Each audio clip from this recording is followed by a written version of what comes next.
Welcome back to the Explainer. So, if you've been following along, you know we just wrapped up an absolutely incredible block on image, audio, and video processing. We got hands-on with some really amazing tools like Pillow, OpenCV, MoviePy, PyDub, and Scikit-Image. But today we're crossing over into a totally new frontier. We're officially kicking off our GUI development block, and our very first stop is Tkinter. This is Python's own built-in library for creating traditional desktop graphical user interfaces. Okay, let's dive into this. Here's our roadmap for today. We're going to start with the GUI paradigm shift, then explore Python's built-in toolkit before mastering the event loop. After that, we'll break down widgets and layouts, and finally, figure out exactly when to use Tkinter. All right, section 1, the GUI paradigm shift. This is all about a brand new mindset. Before we write a single line of code, we really need to acknowledge a pretty massive shift in mindset. Up until now, we've built command line tools and web apps, right? In those, your code executes in a very predictable, sequential, top-to-bottom order. But desktop GUIs, they totally flip that model on its head. A graphical user interface is a standalone application with actual clickable windows and buttons, completely independent of any web browser. And that structural difference requires a whole new kind of engine under the hood. So the absolutely crucial piece of the puzzle here is understanding event-driven programming. Honestly, this is the single most important conceptual foundation you need for GUI development. In this model, your application doesn't just race from line 1 to line 100 and then immediately stop. Instead, it spends the vast majority of its time just patiently waiting. It waits for you, the user, to actually do something like clicking a button, typing some text, or moving the mouse. Your code only executes in direct response to those specific actions, which we call events. Now, if you remember the async event loop we talked about back in our async explainer, this is technically a distinct concept, but it shares that exact same underlying idea, continuously waiting for events and responding to them entirely as they happen. Moving right along to section 2, Python's built-in toolkit. The best part? Zero installation. Let's talk about what Tkinter actually is. Without a doubt, the biggest advantage of Tkinter is that it comes fully built right into Python. Literally zero additional installation is required. No pip installs, no virtual environment headaches. It's the exact same huge advantage we saw when we looked at unit test and argparse in our previous explainers. Basically, Tkinter acts as a native Python interface to TK, which is a considerably older, really well-established graphical toolkit that's actually been around for decades. Because it's literally always there and ready to go, it makes for an incredibly sensible, friction-free starting point for anyone learning desktop app development. Okay, section 3, mastering the event loop. Let's build a basic app. Building your very first Tinker app boils down to this super easy, digestible 4-step checklist. First up, you import the library using import Tinker as TK. Second, you create your main application window with root equals tk.tk. Third, you add your individual widgets, visual elements like buttons and labels, directly onto that window. And finally, step 4, you call root.mainLoop. This last step, this is where the magic happens. Calling main loop is what actually starts that patient listening process we talked about earlier.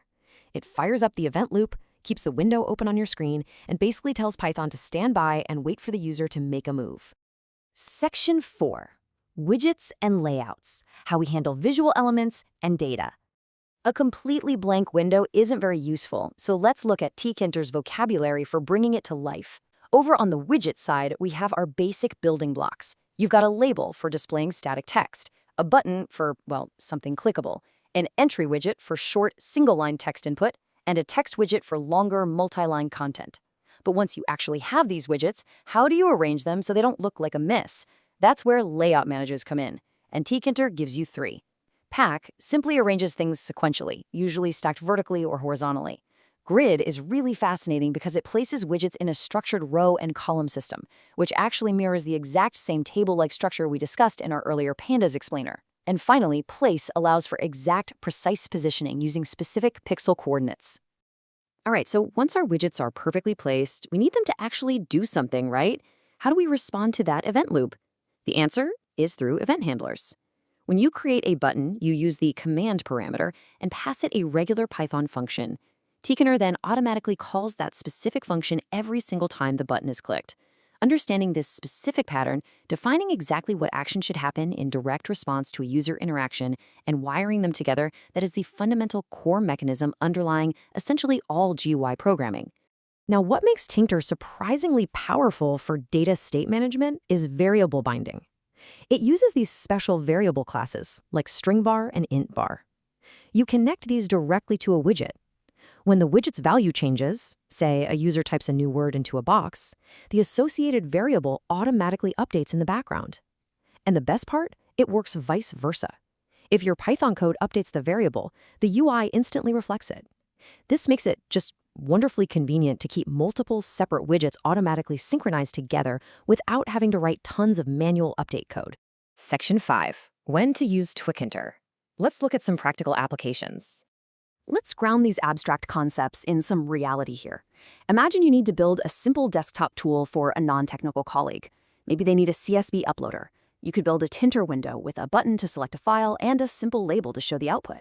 When they click the button, your event handler fires, uses pandas to load the file, calculates the summary statistics, and updates the label. Or maybe you need an image batch renamer for the media files we worked with on our last block.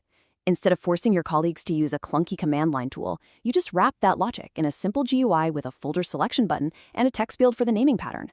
Suddenly, your Python automation is fully accessible to literally anyone in your office.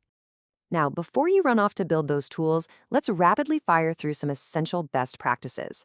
First, don't overcomplicate your layout. Just use Pack for simple stack designs, and switch to Grid only when you need considerably more precise structured control. Second, and honestly most importantly, always separate your application logic away from your GUI code. This is the exact same separation of concerns principle we've emphasized throughout this entire series. Your data processing functions shouldn't know a single thing about Tkinter buttons. Keeping them totally separate ensures your code remains clean, maintainable, and testable. Now, it is time for an honest reality check. Tkinter is absolutely brilliant for quick internal tools and learning the basics.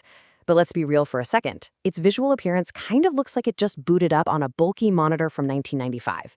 It definitely lacks the advanced styling users expect today. And honestly, that is exactly why frameworks like PyQt and Kivy exist. Think of Tkinter as your perfect stepping stone to understand the underlying architecture before you move on to the heavy hitters. Tkinter has given us a fantastic foundation, and in our next explainer, we'll apply it to PyQt and PySide to build truly feature-rich, modern interfaces. But before we go, it does leave us with a really interesting question to ponder. If an internal tool like a CSV uploader works perfectly fine using Tkinter's basic dated visuals, at what point does investing hours into a modern, highly polished design stop being about user experience and actually start being just pure vanity? Think about it.